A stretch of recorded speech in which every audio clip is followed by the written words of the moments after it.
My husband's business trip turned into a secret wedding overseas. When I first saw my husband's wedding photo online, I thought it was a cruel joke. A bad one. The kind people post for attention. Or a mistake of some look-alike. Because my Amir would never do something like that. Not the man who used to warm my tea before handing me the cup, who sent me messages saying, "I miss home," every time he traveled for work. But the man in that picture, standing under gold drapes, smiling beside a woman in a red gown, had the same dimple on his right cheek, the same slight tilt of the head when he smiled, and he was wearing the very suit I ironed before his last business trip. If you'd met Amir a few years ago, you would have liked him. Everyone did. He was charming in that quiet, polite way, never loud, never boastful. He worked for an international shipping company based in Karachi, which meant he traveled often, sometimes for a week, sometimes longer. I used to joke that he loved airports more than home. He'd just laugh and say, "At least airports don't complain about the laundry." It was our kind of humor, simple, familiar. The kind couples build after years of small arguments and small forgivenesses. We'd been married for 15 years. 3 children. A modest 2-story house in Gulshan. A rhythm to our days that felt safe, predictable. Amir left early for work every morning, always in a crisp shirt, always with that faint citrus smell from his aftershave. I'd watch him from the doorway as he buttoned his cuffs and adjusted his watch. He never forgot to kiss my forehead before leaving. "Pray for me," he'd say. "Always," I'd reply. I used to love that small ritual, the gentle warmth of routine. Our life wasn't perfect, but it was ours. Mornings were busy with the children, Saad losing his tie again, Zoya refusing to eat breakfast unless I added extra sugar to her porridge.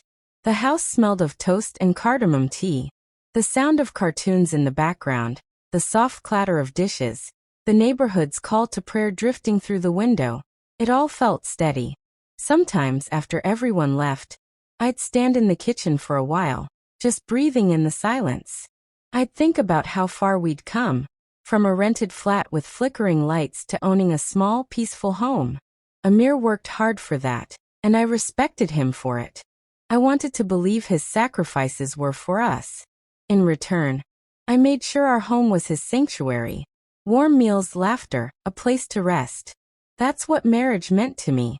To him, I was yet to learn what it really meant. The first time he mentioned the Dubai project, he was unusually excited. He came home later than usual that evening, loosened his tie, and said, "Rita, they've chosen me for something big. 2 weeks in Dubai. High-profile clients, logistics contracts for the expo. This could change everything." His eyes lit up in a way I hadn't seen for years, like the young man I first married. I smiled, proud of him, and said, "Then you should go. Show them what you can do." We sat together at dinner, and I remember thinking how grateful I was to have a husband so dedicated to his career. He told me he'd be busy, that communication might be difficult because of time zones and long meetings. I didn't question it. I never did. When he left, I packed his favorite shirts, a small prayer mat, and a note in his suitcase that said, "Come home soon, we miss you already."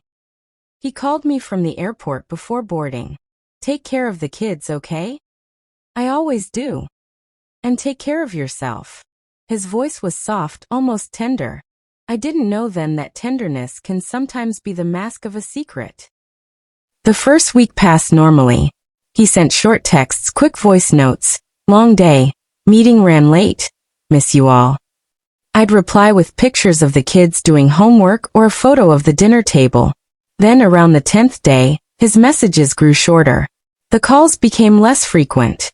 "The connection's bad here," he said once. "Just text me, it's easier." I told myself he was busy. That's what good wives do, they trust. But one night, as I tucked Zoya into bed, she asked innocently, "Mama, when is Baba coming home?" He said he'd call today. And my throat tightened because I didn't have an answer. When Amir returned, he brought gifts, gold earrings for me, toys for the kids, a new handbag straight from Dubai Mall. He smelled different, new cologne, something expensive and unfamiliar. He hugged me, but it felt rehearsed. His hand lingered just long enough to say I remember you, but not long enough to mean it. That night, when I reached for him, he turned away mumbling, "Too tired. Tomorrow, okay?" Tomorrow came and went, and his distance stayed. He was quieter at meals. Distracted. I'd find him on his phone late at night, scrolling, typing, then quickly locking the screen when I walked in. Once, when I asked who he was chatting with, he smiled faintly and said, "Just work." Work. That word would soon ruin my peace. Then came the second trip. "Just 3 days this time," he said. I didn't argue. He looked restless, pacing while he packed. When I tried to help, he said almost sharply, "Rita, I can do it." I froze. He'd never spoken to me like that before. He looked up immediately, guilt flashing across his face. I'm just stressed." I nodded, pretending to believe him. But something inside me shifted that night. The quiet unease that grows in the dark when you start to realize love may not be as safe as you thought. When he left the next morning, I stood by the door watching his taxi disappear into traffic. A strange heaviness settled over me. The kind that warns you before the storm arrives. At the time, I didn't know what I was sensing. I only knew that something, maybe everything, was about to change. Excellent. A few days after Amir left for his 3-day trip, I noticed something small, something that shouldn't have mattered. His toothbrush. It was still in the bathroom cup. The blue one I'd bought in a pack of 2 when we moved into this house. He never forgot that toothbrush. He used to say hotel ones were too soft. I remember holding it between my fingers that morning, the bristles still damp from the night before he left, and thinking he must have been in a hurry. But the longer I stood there, the more that tiny thing felt like a message. A sign left behind by someone running away, not traveling for work. The first night he was gone, he didn't call. Not even a text. I told myself it was fine. Maybe he'd landed late. Maybe the meetings had started early. Maybe. But the next day, when I tried calling him, his phone went straight to voicemail. Subscriber not available. Those 3 words echoed in my kitchen as I stared at my tea turning cold. That evening, I messaged him on WhatsApp. "All okay? Kids are asking about you." The message showed 1 tick, then 2, but never turned blue. By the 3rd day, the quiet started to feel unbearable. I went about my chores in a daze, cooking, cleaning, folding his shirts that still smelled like him. The air felt heavier, the house quieter, even the children's laughter sounded distant. It's strange how the absence of one person can change the weight of a whole home. I didn't tell anyone yet. Not my mother, not my friend Amina. Because saying it out loud would make it real, and I wasn't ready for that. Then one night, around 11 p.m., I got a call from an unknown number. The connection was noisy, static-filled. "Rita? It's me." His voice distant, rushed. "Amir, where are you? I've been worried sick." "I'm fine, just busy. A last-minute meeting in Abu Dhabi. I'll explain later." "You said it was only 3 days." Plans changed. Before I could ask anything else, the line cut. I stared at my phone, my pulse thudding in my ears. Plans changed. That was all he said. No "I miss you," no "kiss the kids for me," not even his usual "pray for me." Just businesslike detachment. Something inside me whispered he's lying. The next morning, I tried to distract myself with housework, but my mind wouldn't rest. When I opened his laptop to print some school documents, it asked for a password. That wasn't unusual. But what was unusual was that the password had changed. He had never locked me out before. Not once in 15 years. I stared at that blinking cursor for a long time, my heart pounding. It wasn't just a password. It was a wall. A week passed. Still no call. Then one afternoon, as I was scrolling through Facebook, a post stopped me cold. It was from a woman I didn't know, her profile set to public.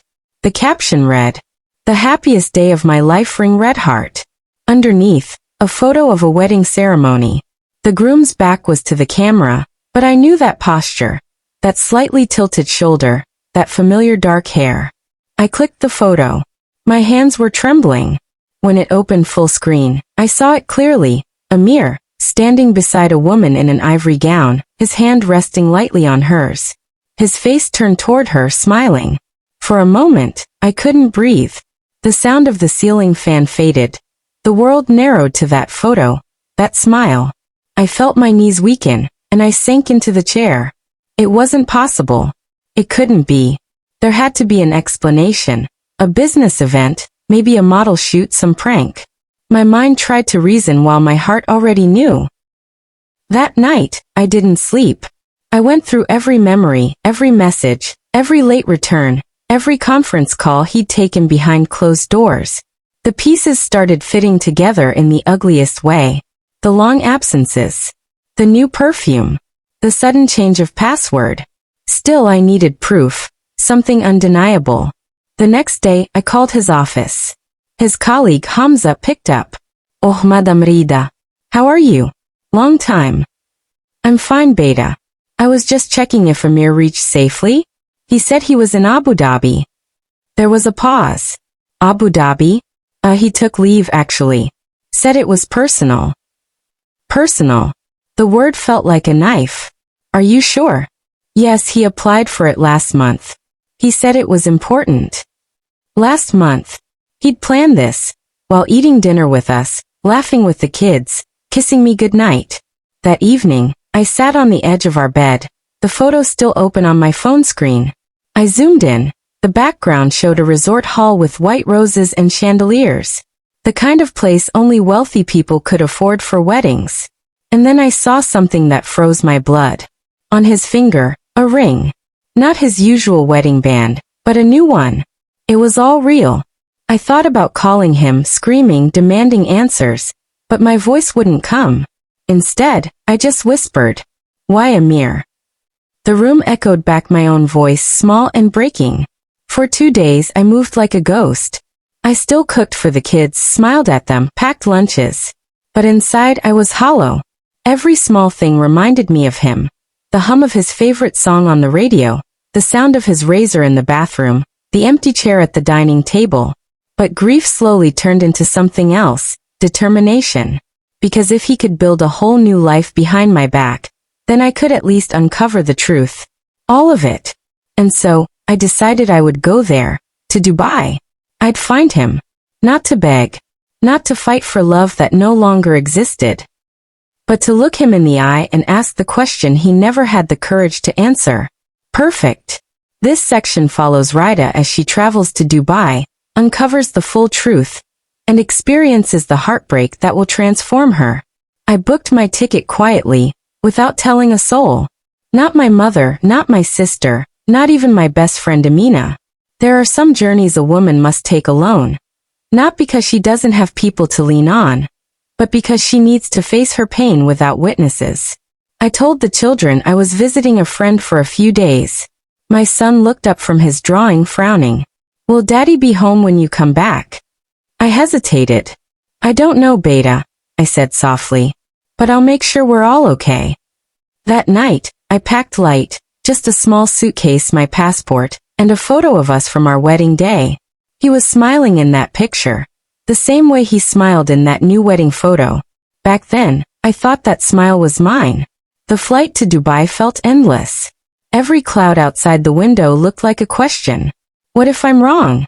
What if there's a misunderstanding? What if he explains, and I'm the fool who doubted him? But deep down my body already knew. When betrayal enters your life, your heart recognizes it before your mind ever can. At the airport, I didn't go to a hotel right away. Instead, I sat in the cafe, scrolling through the woman's Facebook profile again. Her name was Hina Shah. She lived in Dubai, worked as a designer. Her page was filled with photos of sunsets, floral dresses, and long captions about new beginnings. One of her posts caught my attention. A picture of a gold-embroidered lehenga and a tag at the Palm Wedding Resort. That was my lead. The next morning I went there, the resort from the photo. It was a grand place. Marble floors, perfume in the air, chandeliers glistening like trapped stars. A concierge approached me with a polite smile. "Good morning, ma'am. Are you checking in?" "Actually," I said, trying to steady my voice. I'm looking for someone who had a wedding here recently. A Mr. Amir Rahman. He looked thoughtful, tapping on his computer. Ah yes, that name sounds familiar. The wedding was 2 weeks ago. Lovely couple. Pakistani groom, Indian bride. Lovely couple. The words cut through me like glass. I forced a smile. Do you have a photo? I'm a relative. He showed me a picture on the screen, a short video clip actually of the wedding stage. And there he was. My husband. Dressed in a cream sherwani, garland around his neck, holding hands with her, Hina, as guests clapped and showered them with petals. He looked happy. Not nervous. Not guilty. Happy. I don't remember how I left the resort. I only remember the ground feeling unsteady, like I was walking through fog. That evening, I checked into a small, cheap hotel. The kind with flickering lights and a smell of lemon disinfectant. I sat on the edge of the bed and stared at my phone, debating whether to call him. But before I could, a message appeared. From Amir. After 2 weeks of silence. Hope you and kids are okay. I'll be back soon. That was all. No mention of love. No apology. Just a bland message, as if nothing had happened. My fingers trembled as I typed back. Where are you, Amir? He replied instantly. Still on work trip. Don't worry. I took a deep breath. Then I sent him the photo of his own wedding I'd saved from Facebook. And I wrote, work trip. The 3 dots appeared. He was typing. Then they vanished. Then came his reply. Raida, it's not what you think. That line, it's not what you think, is every liar's last defense. I didn't answer. Instead I texted. Meet me tomorrow. 5 p.m. Al Wazl Cafe. If you don't show up, I'll know exactly what it is. The next day, I waited at the cafe, a small corner spot with mint tea and low music. When he walked in, I almost didn't recognize him. His beard was trimmed, his clothes new, his face glowing with that post-wedding contentment. He froze when he saw me. Raida, he whispered, voice trembling. Sit down, I said. He sat. The silence between us was louder than the city outside. So, I began. How's your business trip? He didn't meet my eyes. It wasn't supposed to happen like this. Then tell me, how was it supposed to happen? He sighed. I met her last year during a project. Things just developed. She knew about you, but she knew. I interrupted. She knew you were married? That you had children? Yes, but she said she didn't care. She said love doesn't need to be perfect. I laughed. Not out of humor, out of disbelief. So you married her? While your first wife and your children waited at home. He rubbed his forehead, whispering, I didn't want to hurt you, Raida. You didn't want to hurt me? I said, voice shaking. You just married someone else behind my back. You didn't want to hurt me. You just destroyed our family quietly. He didn't speak. After a long pause, he said, it's legal here. Under local law, a man can. Don't you dare hide behind the law. I snapped. This isn't about law. This is about betrayal. The tears finally came then, hot, silent, unstoppable. For 15 years, I had been his home, his anchor, his prayer partner. And he had built a new house without even telling me. He whispered, please, Raida, don't make a scene. Let's talk later. I looked at him. This man I once loved more than myself, and realized something. I wasn't here to fight for him anymore. I was here to let him see what he'd thrown away. No scene, Amir, I said, standing. Just truth. I left the cafe, my heart heavy but my spine straight. For the first time in weeks, I wasn't shaking. Because sometimes knowing the truth, as painful as it is, gives you back your strength. That night, I sat on the balcony of my small hotel, watching the Dubai skyline. Each light felt like a story of someone chasing happiness, someone losing it. I thought about calling his new wife, Hina, but decided against it. Let her find out who he truly is in her own time. I didn't need to warn her. Karma has a perfect memory. Instead, I opened my journal and wrote one line. Today I buried the woman who waited.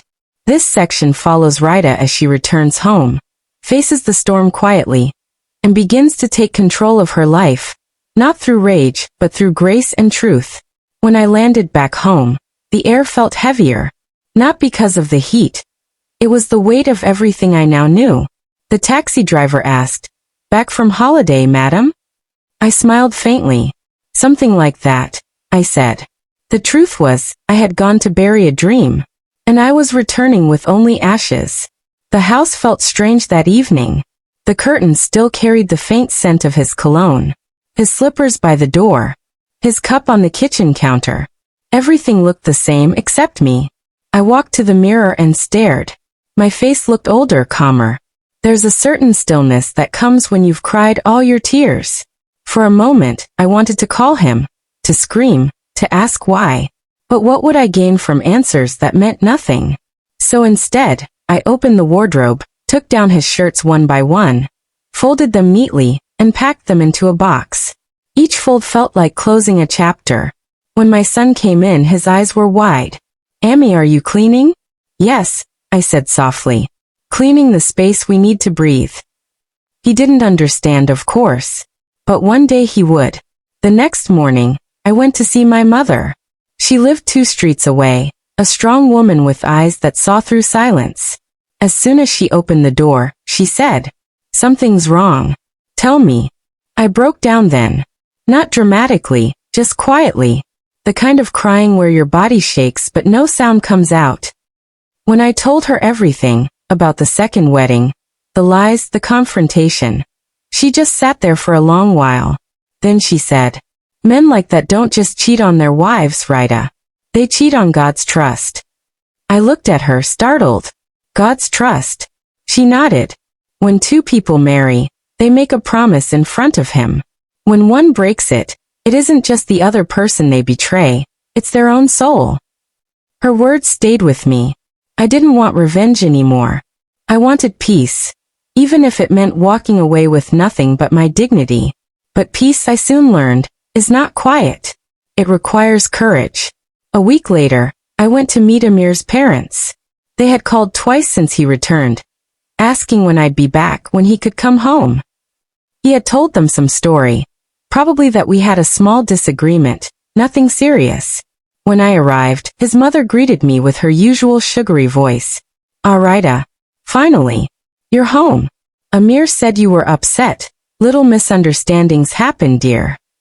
I looked her straight in the eye. "Did he tell you he got married again?" The color drained from her face. "What nonsense." "In Dubai," I said. 2 weeks ago. I saw the wedding video myself." She froze. Amir's father, who had been reading the newspaper, lowered it slowly. "Is this true?" he asked his wife. She looked away. That silence told me everything. They knew. I took a deep breath. "You both knew," I whispered. "And you said nothing. You let me live in ignorance while you smiled to my face."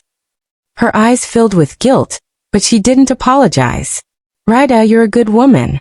But men, they get lonely when they travel. We thought. You thought I'd accept it quietly," I said, my voice trembling. "Like a good wife. Like a woman who doesn't matter." His father spoke then, quietly. "We didn't agree with his decision, but what's done is done. You can still stay. Be the first wife. Keep your home." That phrase, first wife, felt like a slap. As if being demoted in my own marriage was a privilege. I stood up. "No," I said. "I won't share my vows, my peace, or my name. Not for culture. Not for family. Not for appearances." They didn't stop me as I walked out. And that silence was louder than any apology could have been. The next step was harder. I went to see a lawyer. A kind man in his 40s, who looked both professional and weary. "You have enough evidence," he said after hearing my story. "The foreign marriage certificate, the messages, it's all clear. You can file for khula or dissolution. Do you want to proceed?" I nodded slowly. "Yes," I said. "I want to be free." As I signed the papers, my hands didn't shake.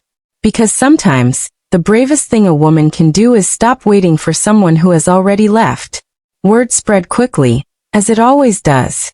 Neighbors whispered, cousins called, some out of sympathy, others out of curiosity. What happened, Rita?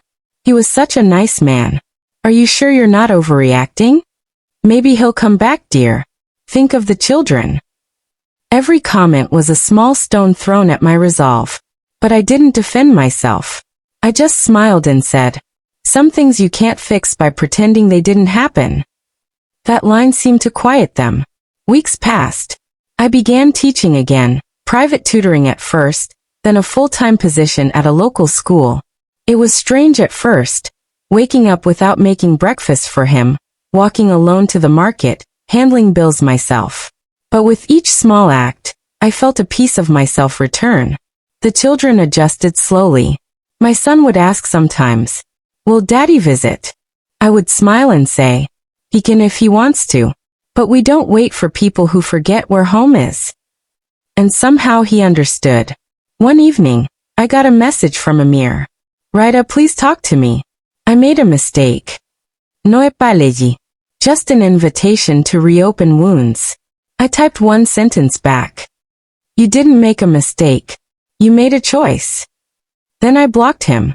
And for the first time since everything began, I slept without tears. The hardest part wasn't losing him. It was accepting that the life I thought I had, the love I thought was real, was gone. But grief, I learned, is not a punishment. It's the price of growth. And I was growing into someone stronger. Someone who didn't just survive betrayal, but transformed because of it. It started with a photograph. Someone from our neighborhood, one of those well-meaning women who never missed a chance to stir conversation, sent me a message on WhatsApp. A forwarded photo.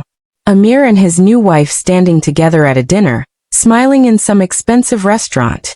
The caption beneath it read, Dubai's newest power couple. I stared at it for a long time. Not with pain anymore, but with a strange detached calm. The kind that comes when your heart has already broken and rebuilt itself around the truth. That night, the phone didn't stop buzzing. Cousins. Old college friends. Even people I hadn't spoken to in years. Everyone had an opinion. Everyone wanted a story. I didn't answer a single call. The next morning, I walked to the corner shop to get bread and milk. People's eyes followed me as if I were carrying something contagious. Two women whispered near the vegetables aisle. One said, not quietly enough. That's her, the one whose husband married another woman abroad. I met their eyes and smiled politely. Then I continued shopping. Dignity, I told myself, isn't silence. It's composure when everyone expects you to crumble. A week later, a message arrived from Amir's sister, Sarah. We had once been close, shared secrets, recipes, jokes about our in-laws. Rita, I'm so sorry, she wrote. None of us knew he'd actually go through with it. We tried to talk him out of it, but he said you were fine with it. He lied to us too. I didn't reply right away. But that night, I wrote her back. Sarah, I appreciate your message. But please understand, silence is also a choice. If you knew even a part of it, and said nothing, you stood with him. I've forgiven you, but I can't pretend anymore. She read it but never replied. That, too, told me enough. Then came the community event, our neighborhood's annual Eid dinner. I had debated not going. But my mother said, if you hide, they'll write your story for you. If you show up, you write your own. So I went. I wore a soft blue dress, simple but elegant, and carried myself with the kind of calm that only truth can give. When I walked in, the murmurs were instant. But I smiled, greeted everyone, served myself food, and sat with the women who always welcomed me. The widows, the quiet ones, the ones who knew what it meant to lose something and still stand tall. Halfway through dinner, someone whispered, he's here. I looked up. Amir had walked in uninvited, wearing his usual charm-like armor.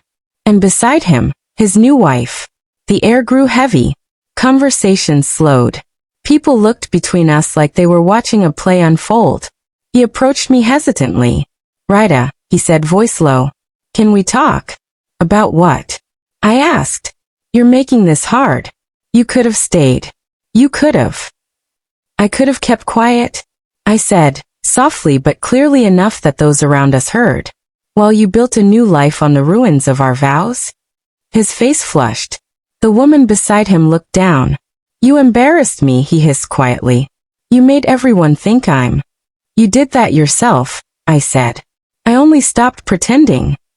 For a moment, the room was utterly silent. Then someone at the next table, an older uncle, said under his breath, "Shameful. How could a man do that?" That single comment broke the spell. Suddenly, everyone was murmuring, not about me but about him. He left within minutes, his new wife trailing behind him. And for the first time in months, I ate my meal in peace. The days that followed were strangely liberating. I no longer feared whispers, because they no longer carried power over me. Amir's reputation, on the other hand, began to crumble. His new wife had posted a video online, crying, saying she hadn't known he was already married, that he had promised her he was divorced. It spread quickly, from social media groups to WhatsApp chains. He called me again, this time from a different number. "Rida, please.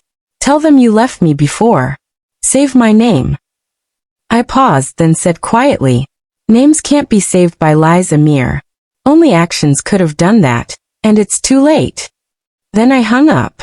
That night I prayed for him, not for reconciliation but for clarity, because hating him would only keep me tied to what I was trying to leave behind. Soon after, my school principal asked if I'd share my experience at the staff gathering, about resilience, rebuilding after betrayal. At first, I hesitated. But then I realized, maybe my story could help someone else find their strength. When I spoke, I didn't use his name. I didn't speak of revenge or anger. I spoke about truth, about learning to love yourself enough to walk away from what breaks you. When I finished, there was silence, the kind that carries weight. Then one of the teachers, tears in her eyes, said, "You gave words to what I've been living through for years." In that moment I realized maybe my story wasn't just mine. Maybe it was every woman's story who had ever trusted too deeply, forgiven too quickly, and finally chosen herself. By the end of that year, Amir's business had collapsed.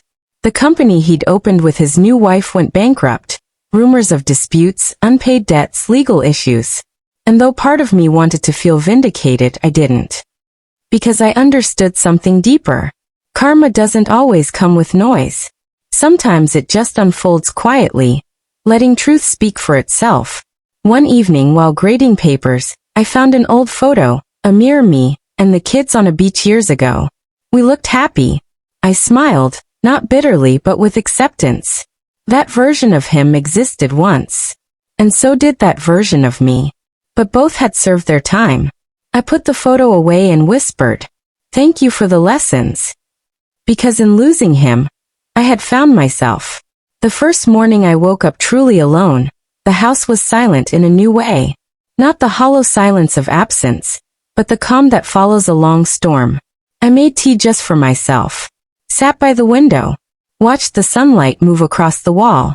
For the first time in years, I didn't check my phone, waiting for a message that never came. I realized then, peace doesn't arrive with grand gestures. It seeps in slowly, through quiet mornings, steady breaths, and the simple act of choosing yourself. When I started teaching again, I found joy in small things. The laughter of children. The smell of chalk dust. The rhythm of lessons and breaks. It was work that didn't demand I shrink myself for someone else's comfort. Every day, I felt more like me, not Amir's wife, not the betrayed woman, not the victim, just Rida. A woman who had walked through fire, and come out with grace instead of ashes. At home, I rearranged the furniture. Not because I needed to, but because I wanted the house to reflect the life I was building. Simple, peaceful, honest. I painted the walls a pale yellow. Replaced the heavy curtains with soft linen ones that swayed in the breeze. I even planted jasmine near the balcony. Every evening when it bloomed, the scent filled the house like forgiveness. The children adjusted better than I feared. They were quieter at first, uncertain. But children have a way of mirroring the energy around them. As I healed, they healed too. One night my son asked, "Ammi, are we okay now?" I smiled. "We're better than okay," I said. "We're free." He thought for a moment, then said, "Free feels nice." And I hugged him because yes, it did. Months passed. Life became beautifully ordinary again. Work, school, laughter, small dinners, friends dropping by. But healing isn't a straight line. There were nights when the loneliness would return, sitting beside me like an old acquaintance. I'd remember the good times, the early days of my marriage, his laughter, the plans we once made. But instead of pushing the memories away, I let them visit. Because healing isn't about forgetting, it's about remembering without pain. So I'd whisper to myself, "You did your best. You loved fully. That's enough." And somehow, that was all the closure I needed. One Sunday afternoon, my mother came to visit. She looked around the house, the new curtains, the small bookshelf I'd built, the smell of jasmine. "It feels lighter in here," she said. I smiled. "It is." I finally opened the windows. She nodded, understanding. Then after a long pause she said, "You know, Rita, I'm proud of you. You walked away without bitterness. That's strength many people never find." Her words made my eyes sting, because for a long time, I hadn't seen myself as strong. Just surviving. Just trying. But maybe surviving with strength. The kind that doesn't roar, just endures quietly. One evening, I received a letter from an old student. She wrote, "You once told us that courage isn't loud. It's doing what's right when no one's clapping. I didn't understand it then, but I do now. You taught me to walk away from someone who didn't value me. Thank you." I cried reading that letter, because it reminded me that our pain, when transformed, can become someone else's map out of darkness. A year after the divorce, I took a trip, not to escape but to celebrate. Just a small weekend retreat by the sea, the same sea where Amir and I had once taken that family photo. As I stood on the sand, watching the waves roll in, I realized something profound. The sea doesn't hold grudges. It takes everything, the debris, the beauty, the pain, and keeps moving. I closed my eyes and let the wind carry my hair. And for the first time, I didn't feel broken. I felt whole. When I returned home, there was a message waiting, from Amir. A long one this time. He wrote that his second marriage had ended, that he was sorry, that he missed what we had. I read it once, then again, and I realized I felt nothing. No anger, no sadness, just peace. So I replied simply, "I hope you find what you're looking for." I already have. Then I deleted the conversation, because healing isn't about reopening old doors. It's about knowing you no longer need to walk through them. Now, when people in the community talk about me, they don't say the woman whose husband cheated. They say the teacher who rebuilt her life. And that, to me, is victory. Not loud. Not dramatic. Just honest, dignified survival.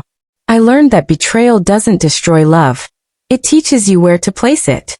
And I've placed mine in better soil now. In my children, my work, my peace. Sometimes at night, I sit by the window with a cup of tea and think about everything that happened. How easily lies can dress themselves as love. How quietly truth can free you once you stop resisting it. I don't hate Amir. I don't wish him harm. He was a chapter, not the whole book. And if I've learned anything, it's this. We don't heal by finding closure from others. We heal when we close the door ourselves and choose to walk forward.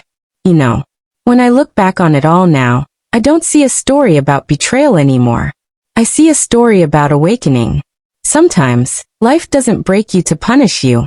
It breaks you to open your eyes. To show you what you were clinging to, long after it stopped being love. I used to believe that forgiveness meant letting someone back in. But now I understand. Forgiveness is simply releasing the weight they left behind. It's saying, you no longer have power here. If you've ever trusted someone who hurt you, if you've ever watched the person you loved build a new life behind your back, I want you to know this. You will survive it. Not just survive. You will rise from it. Because peace doesn't come from being loved again. It comes from learning to love yourself enough to never settle for less. Today, I still make my tea the same way. Still sit by that same window every morning. But the difference is, the woman sitting there now knows her worth. She doesn't wait for anyone to come home. Because she is already home. So tell me, If you found out the person you loved was living a double life, would you fight to win them back? Or would you walk away to win yourself? Let me know in the comments, my dears. And if my story touched your heart, don't forget to like, share, and subscribe. Because somewhere out there, another woman is learning to start over. And maybe she needs to hear that she's not alone. Broken Heart Herb.